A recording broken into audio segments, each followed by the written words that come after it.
Hey, this is Chandel Girardi from Online Business Marketing, and today we're going to be talking about how you to create high-converting sales pages.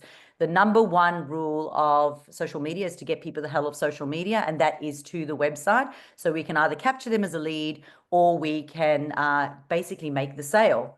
The thing is that if there's disconnect between social media and your website, you will lose them. So we have to make sure that it's part of a cohesive marketing strategy plan where you've identified your key messages, your sales process, your branding, and everything is cohesive right from social media, right through to the website, right through to email marketing. Because the potential damage that you can do is that people can come from social media, get to the website, and then straight away feel that disconnect and not sign up, not subscribe, or not make a sale, which is totally sad. Also, I would never, ever, ever, ever, ever do paid advertising unless the sales process was correct on your website. And that also includes lead capture, because the reality is sometimes people aren't ready to buy just yet, especially if you're a service-based business. The reality is that there might be a long customer journey for that. So we want to make sure that there's also ways to capture those businesses or those customers that aren't ready to buy just yet, but are interested, so that you can keep them inside your network. So we're going to talk about 10 tips today, plus we're going to do the 10-step framework for this, and I'm going to go through 7 copywriting tactics today as well.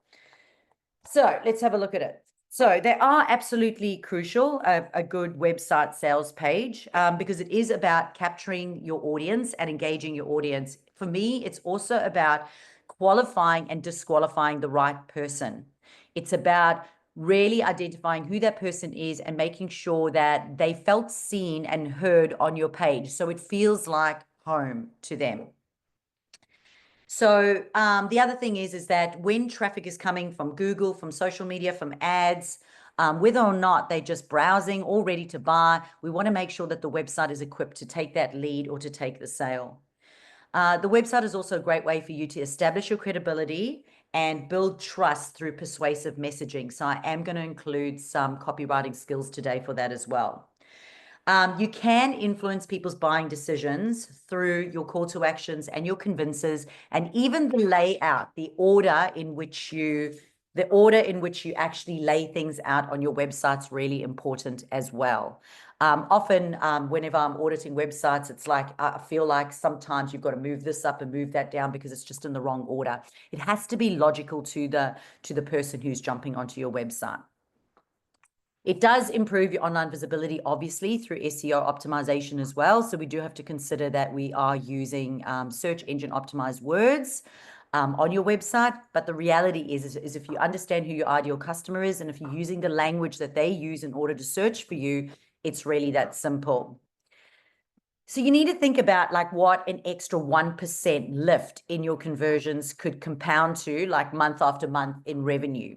So, and the only way to sort of really look at that is to look at Google Analytics and see, are people actually coming to your pages, and what sales pages are they coming to? And then considering, how did they actually get here?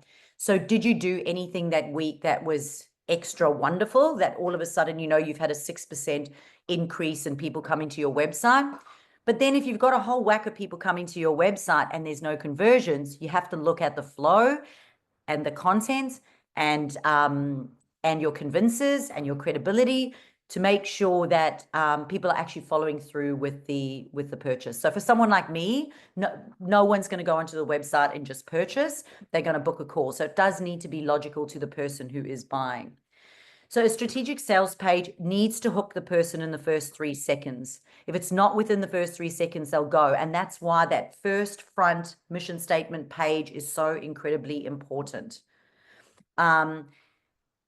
You basically want anyone who's coming onto there to say yes. So like I said earlier, it's about that you're using those qualifiers and disqualifiers to go, this is you if, and this is not for you if, right?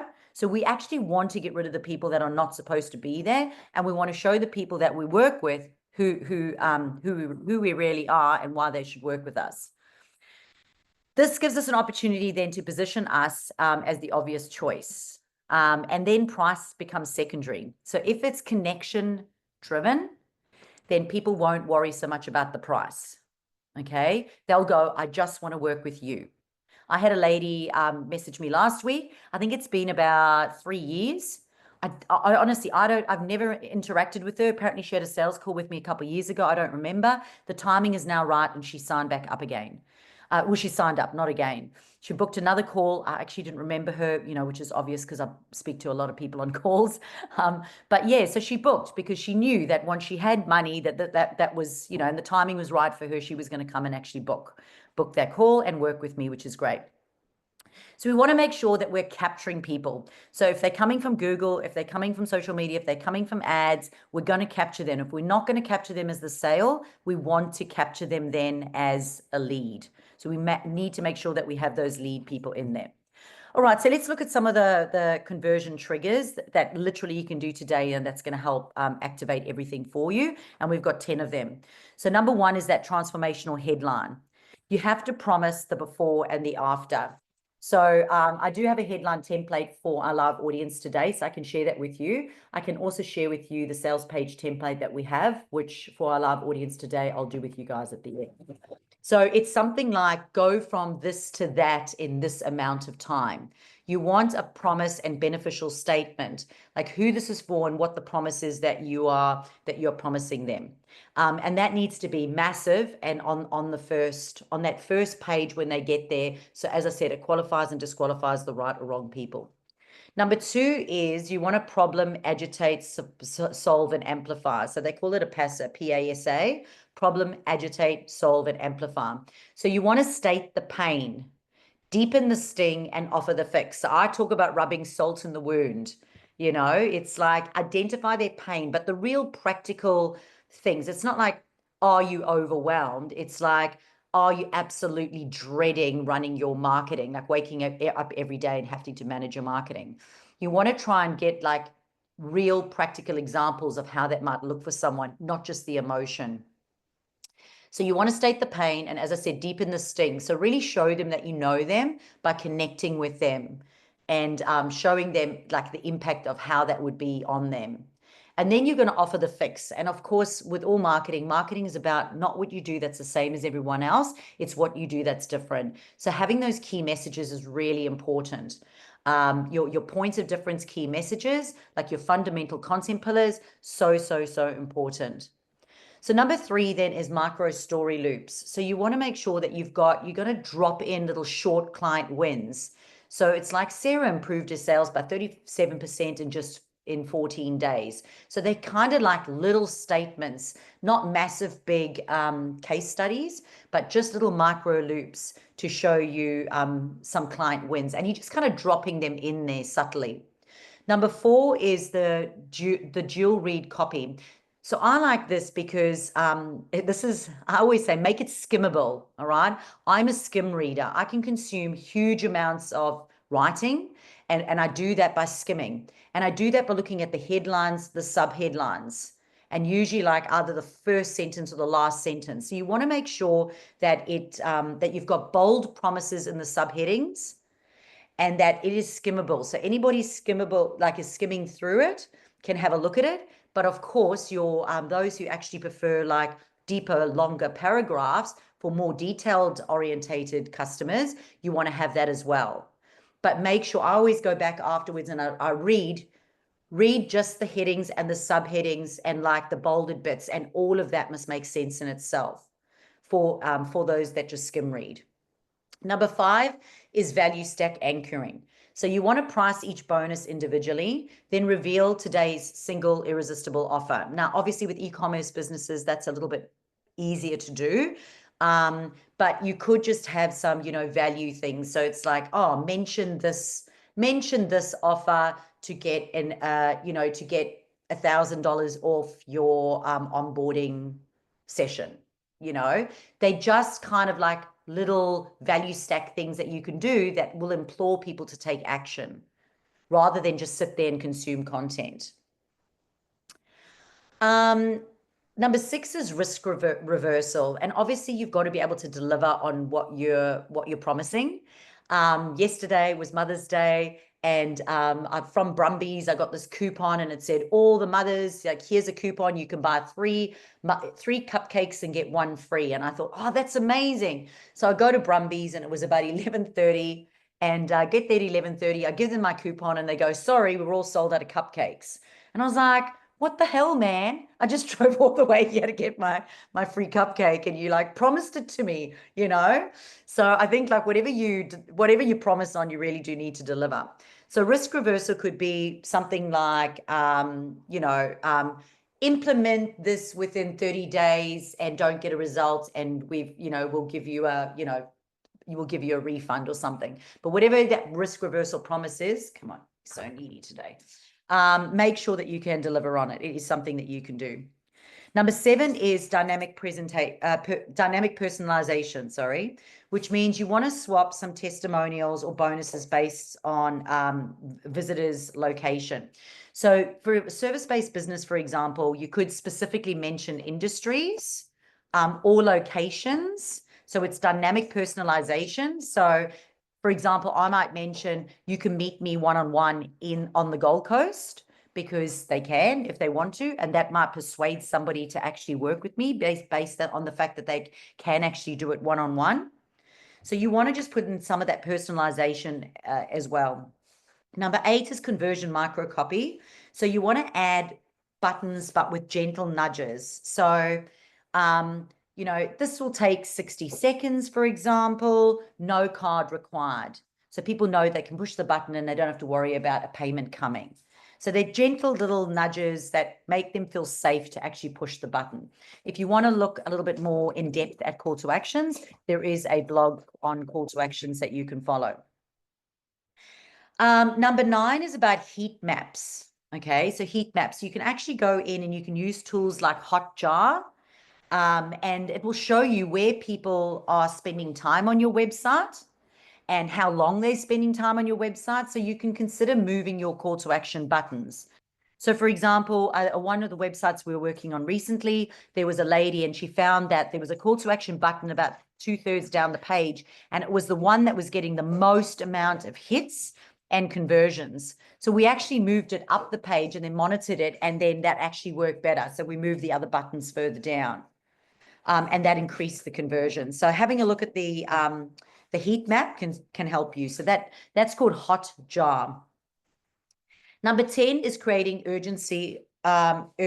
So you want to have like limited time queues, as well as like timeline of wins. So, start seeing results this week. Get into a home sooner. They're things that are going to create that urgency, but they're also timeline wins, if that makes sense. Cool. So let's go into the 10-step sales page framework. Number 1 is always research. Okay, you've always got to research everything that you do. So you want to chat with like your 5 best customers. You want to speak to like a marketing strategist. You want to read competitors. You want to read competitors' reviews and stalk your competitors online and do a competitors analysis. And then what you want to do is you want to create your own swipe file with your points of difference inside that. Okay, because that's your glitter, that's your magic. That's what you're going to add to the website. Number 2 is having that irresistible headline and those sub-headlines. They are absolutely important. You want to promise one clear result in a clear time frame for a specific person. And then you want to also have a picture of you, depending if your brand is part of you. But the hero image, so whether or not that's you or that's your product, you want to make sure that that is there with that mission statement, so you have that instant trust. You could also use a video, of course. So number 3 then is that relatable pain. So you might use things like, ever feel like, are you struggling with, can you imagine if? Because these empathetic statements really, as I said, evoke that pain inside of them, but also it does help you to help them to see that you truly understand who they are and what they're struggling with. Then you want to look at future vision and core promise. So you want to paint life after your promise, after your product or your service. So we call this future pacing, and it's future pacing. It's like, can you imagine at the end of this feeling like that? And you want to describe that for them, because we don't just want to take them and leave them in the pain. We want to show them that this is the solution and this is how they're going to feel afterwards. So in a simple way to explain this, it's before and after. It's just really before and after. Relatable pain is before, and future vision and core promises after. Number 5 is the authority and empathy stack. And that is like a 150-word origin snippet, like your hero story. And again, you can go back and have a look at our blogs where you'll find that. And you can see how in your hero story, I always say start with the personal, move into the business, include things like awards and other credibility that you may have, that's going to help build that connection and build you as the authority for that. Number 6 is a social proof, right? You have to have social proof. So especially left brain people need to see on the page that other people like what it is that you do. So that could be either video testimonials. So we call them storymonials. It could be screenshot, like a screenshot carousel of what people are saying. In fact, people really like that. Star ratings, or just even a line of a review feed from your website, from Google or from somewhere, right? Number 7 is the offer breakdown or the value stack. So you want to list the deliverables and the bonuses, and you really want to show the value and the outcome, and highlight the savings. So highlight the savings of, this could cost you about this amount, but now it's only costing you a coffee a day. You just want to use some relatable language that can help them draw the connection of how valuable this is for you. 8 is the risk reversal and the frequently asked questions, which you would put onto the website. And you really want to tackle the 5 most common objections. All right. So we need to handle their objections in our content. We don't want to leave them thinking about the objections and you haven't actually answered them on the page. So objections are always money, time, trust, belief, and urgency. And they are the most important. So you want to make sure that you're including those objections as in your frequently asked questions or throughout your web or your sales page, to ensure that they are handled in there. So they already feel safe and secure. Number 9 is the primary call to action block. Okay. So you want to have obviously your buttons, and you're going to have to play with this and see where the right place is for your buttons. I cannot handle it if there's an overuse of buttons, but I also hate it if I've got to scroll down 6 pages to get to a button. That drives me nuts as well. I won't read it. I'll just go searching for the button. So we want to use that short form micro copy, and have those urgency cues, to make sure that, they'll take action on it. I've said it many times before. One of the best languages to use is learn more. We find that learn more works a lot better than buy now. In saying that e-commerce, it really is usually a buy now. Number 10 then is the secondary capture. So what do you do about the people that are not ready right now? And I can tell you right now that there's probably like 80% of websites do not cater for this. And that means they're leaving money on the table, because the reality is that when people come to you, they may not be ready right now. And if that's the case, you need to make sure that you've got lead magnets, that you've got a contact us page, you've got a subscribe, maybe you've got a pop-up. You've got somewhere for them to actually enter in their email address and stay in your immediate network so you can continue to build that relationship with them. All right, so let's just talk a little bit about e-commerce versus service-based, because they are a little bit different when it comes to the flow on the website, especially because of the outcome as well. For service-based, usually it's a higher investment as well. With product-based, the problem that you've got is then competition as well. So for e-commerce, you want to emphasize the product specifics. And again, it comes down to the points of difference and the problem it solves for everyone. You could include things like bundles, like frequently bought together. Having a fast checkout is really, really important. You want to be able to add things quickly to the cart. And you want to make sure, obviously, that you've got your abandoned cart set up. But you don't want them to have to jump through 10,000 hoops in order to be able to process that. Because what happens is that if they're buying impulsively and they're buying, and then suddenly the process becomes long and they've got to basically fill in their entire life history in order to complete that process, by the time they've gone through and done all of that, they start to think, Let me go online and see if I can get it cheaper elsewhere. And that's what we don't want them to do. Now, for service-based businesses, we need to constantly be focusing on the problem-solving outcomes, the tiered packages, and the ROI. Basically, they want to see the return on investment. And there needs to be ways where they can book a call to have a chat so they can have their questions answered. All right, so let's move into some copywriting hacks. One of the best books I've ever written was called Client Rush by Brett Thompson. And if anybody can find him, please find him. I don't know where he is. I was able to find him on social media once and contacted him, and now he's dropped off the face of the earth. And his book was so easy to read and so wonderful. So I encourage business owners and virtual assistants to read it. I don't know if there's an audiobook, and I actually don't recommend the audiobook, but it is such an easy read, and some of the stuff is next level amazing. So Client Rush from Brett Thompson. So copywriting is really the heart of a high converting sales page, because it really does come down to crafting messages that resonate, motivate, and persuade people to take action. So copywriting uses powerful storytelling. It uses relatable language. So the language needs to relate to the person that we're talking to. And it also has to include emotional triggers. So again, you really do have to understand who your ideal customer is and what they're going through so you can pull those heartstrings. Okay? Because that's where the connection happens and that's where the trust happens. So when you understand their pain points and their aspirations, your copywriting can guide them through the process of taking action, where they'll go from curiosity to commitment. So whether or not it's a punchy headline or a compelling, value proposition or a strong call to action, copywriting is absolutely key to building trust and driving conversions. All right, so here's 7 things to consider with copywriting. Number 1 is use power words. Words like my proven, my proven framework, guaranteed, effortless. You want to use powerful words that make them feel like that it's strong. They can trust it.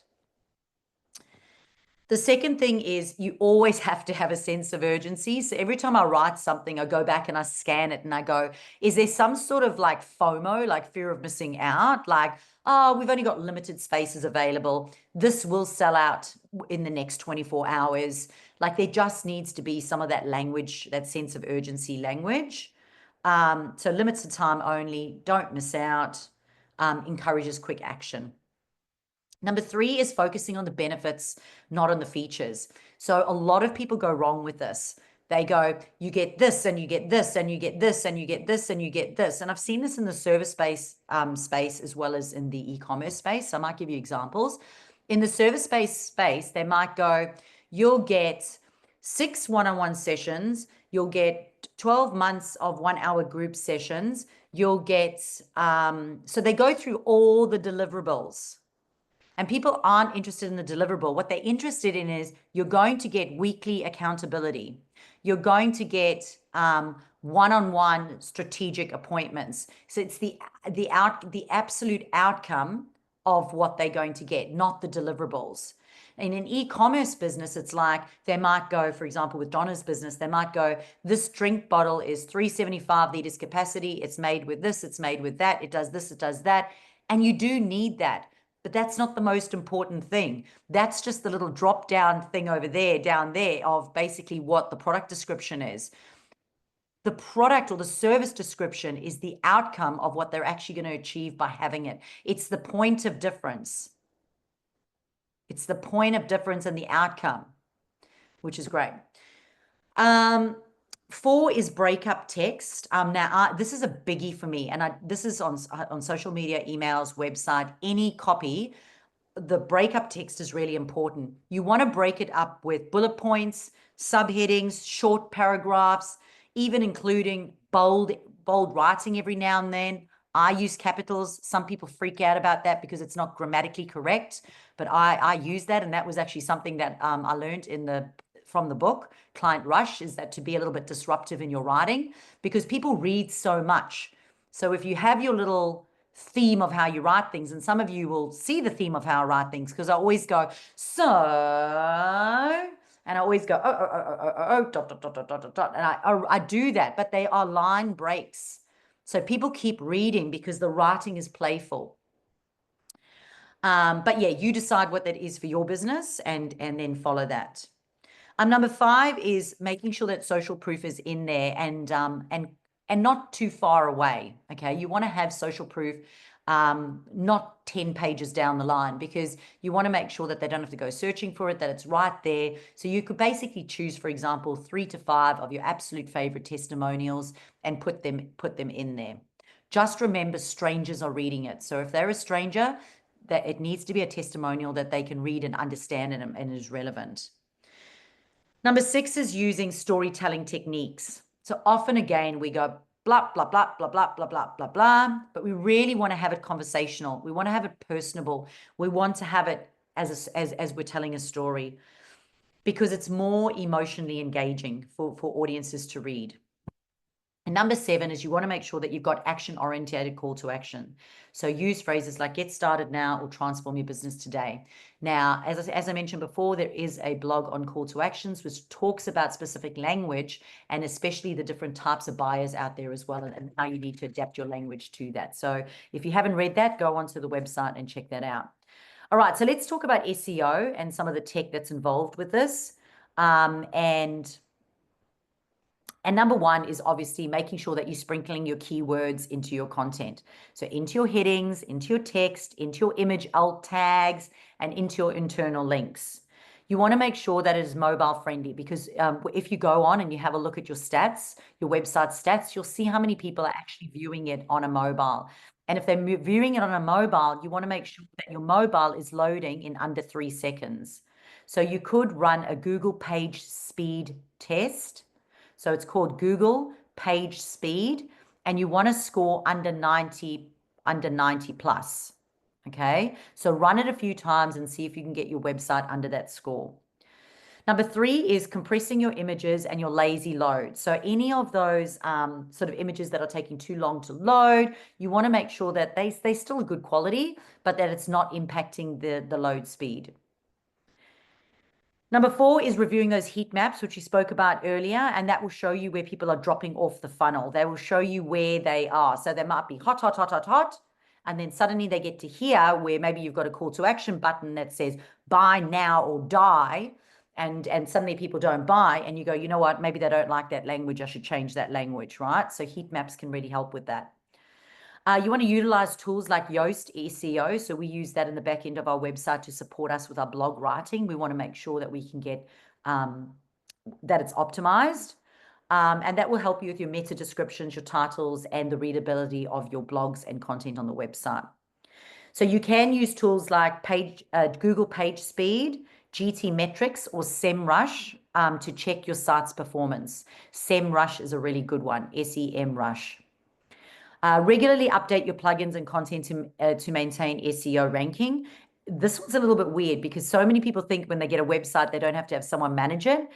We have a hosting company that we work with, and you can pay extra and they'll make sure that that's updated every month. So we pay for that. It's not a huge cost, but at least I know it's happening every month, that my page is getting updated, plugins are getting monitored, and also it also makes sure that it's backed up, because if something goes wrong, which we've had before, we can't go back to the past backup.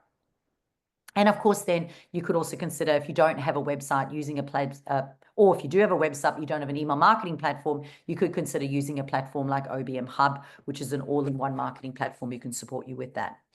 All right, so let's talk about payment. Okay, payment's a huge one. Payment must-haves.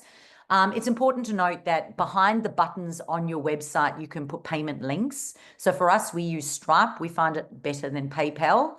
But there are things like Apple Pay, there's GPay, and you can also put in things like a subscription payment or an upfront payment amount.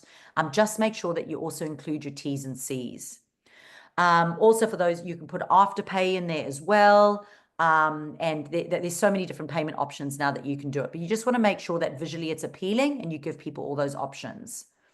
You want to be brutally transparent. There's nothing worse than, and this has happened to me a few times, where I've fallen in love with something, gone to the checkout, and like the postage has been something like $90 for like a $90 product. And I'm like, that's ridiculous. So there's like, I would prefer if they just charged me $180 and they said, no postage, there's no postage fee. So I think you need to be brutally transparent and think about the customer and whether or not, it's worth it. For example, the other day I was looking at a pair of earrings. I love my earrings. I was looking at a pair of earrings and I think they were about $25 or something. And when I went in and I did the checkout thing, it was $15. And I'm like, I'm not going to pay $15 for a $25 pair of earrings. What they really should have had, because I would have fallen for it, was you qualify spend another whatever $25 and you qualify for free postage. I would have 100% bought a second pair of earrings and then had free postage. So you need to consider like any of the blocks that people might have and why they're stopping from following through with payments. So for high ticket services, so for those of you who are doing consulting or real estate and service orientated businesses, you've got to be able to have options for people to be able to, obviously, we've said capture the lead to subscribe, but book a call. So that, email you, book a call, phone you, whatever your options are, you just want to make sure that those are sprinkled everywhere so that you are not losing out.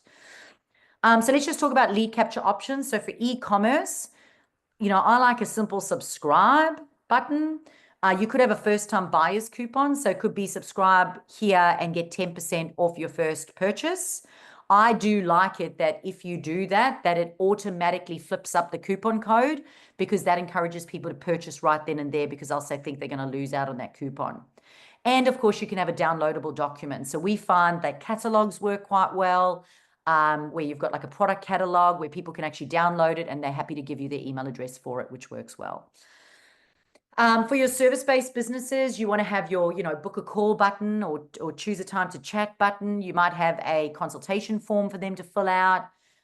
Even a quiz could work quite well, or gated content. So for example, we've got a lead magnet called Hot Leads on Repeat.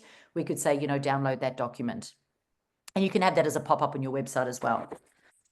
Domain and hosting. A lot of people don't understand what domain and hosting is, but you want to make sure that you've got a reliable host because that's going to ensure your uptime and your speed. You also want to be careful that your host doesn't hold you hostage because it is an absolutely huge common thing where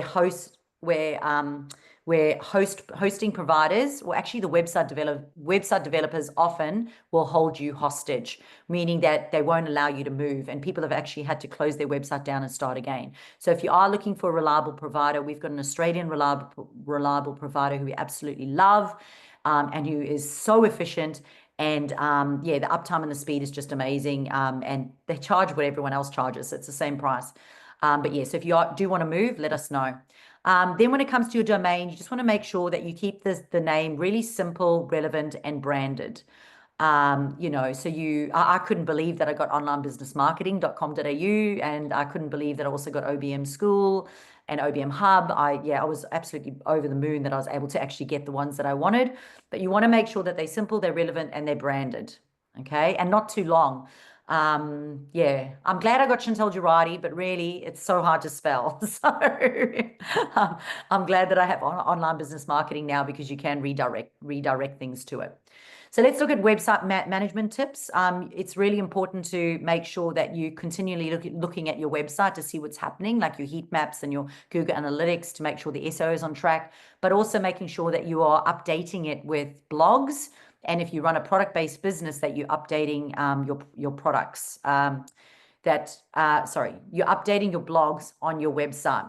If you are a service-based business, you want to make sure that your SEO and your call to actions and everything are on point. For a product-based business, you want to make sure that your products are all up to date. There is nothing worse. I really do not like this, is when a product is sold out and they do not hide it on the website. So you go in and you've got to scroll through about 30 products that are actually sold out because they haven't actually hidden it from the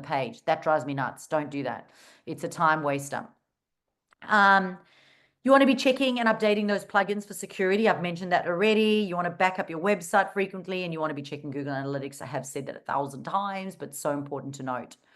Let's talk about the website structure and design tips. So there is a little favicon at the top left corner, and you want to make sure that you have a favicon on your website, and that it is in alignment with your brand. So I've got a little thumbs up for my favicon. So yeah, just to make sure that your website does have it. Your footer is really important, and so many people don't update their footer. So when they've updated the website page, they don't update the footer, and then they've got non-relevant things in their footer. In the footer, you could put things like your social media icons, you could put your Google map, you could put even a link to your contact us form and your terms and conditions and any other disclaimers or legal links that you need to have. But make sure they are working, make sure they're relevant, and make sure that what is in your footer is relevant on your website. Your navigation is really important as well. You want to look at the layout of the top, and you want to look at how it looks on a mobile versus how it looks on a desktop. So for me recently, I noticed that because my webinar title is quite long, when I had it on the same tab at the top, it was very long. So what I did was I just moved it down to the second line. So I had all my tabs going along the top, and then I had it down underneath it, which looked a lot better and it read a lot better. So always check things on mobile, and always check things on a desktop as well. And remember that desktops are different as well. Like I might have an Apple, someone else might have a big screen. They do look different. So whenever I go to a friend's place, I'm always like, can I look at my website on your laptop? Because I just want to see how it looks. And if they've got like an Apple, like an iPad, I'll be like, can I look at my website on your iPad? Because I want to see how it looks. Okay. But yeah, so your navigation, you want it to be really simple. You want to have like sort of few like little drop downs as well. You want to have it nice and clear, so people can find everything that they need to find quite easily. And that's not the time for you to be creative. People are searching for blogs, they're searching for free resources, they're searching for the contact us form. So often people will try to be creative and kind of use funky names. And I think that that's not really the time for you to be exploring that stuff. And then your layouts. We spoke about layout briefly, but yeah, making sure that it looks good on a mobile and it's got easy navigation on a mobile, and that your call to actions are prominent. Last week with the breathwork certification that I did, they said to me that there was an online course portal that you could log into, and I was trying to do it on my mobile and I couldn't find it. So on their website, the login for their online course wasn't available. So I contacted them and said, hey, listen, just letting you know it's not available. So just make sure that whatever you want on your website is also on the on the mobile thing as well. All right, so that kind of leaves us today with the whole sales page and high converting thing. I am now going to go through the template that I've got here for the live audience, and also the headline creator as well, which will give you an idea of headlines for the website. But if you've got your mission statement, you've got your USP, you've got your key messages, and you can plug it into like ChatGPT, you can ask it to give you some outcome-based, promise-driven headlines for your website. I find though that ChatGPT I don't really like the ChatGPT ones. You actually need a lot of human intelligence when it comes to this. So for those of you who are watching online on YouTube, make sure that you subscribe, leave a comment below, let us know what's working or not working in your business and what you need help with. For you to be part of the live audience, go ahead and book a call in the description below.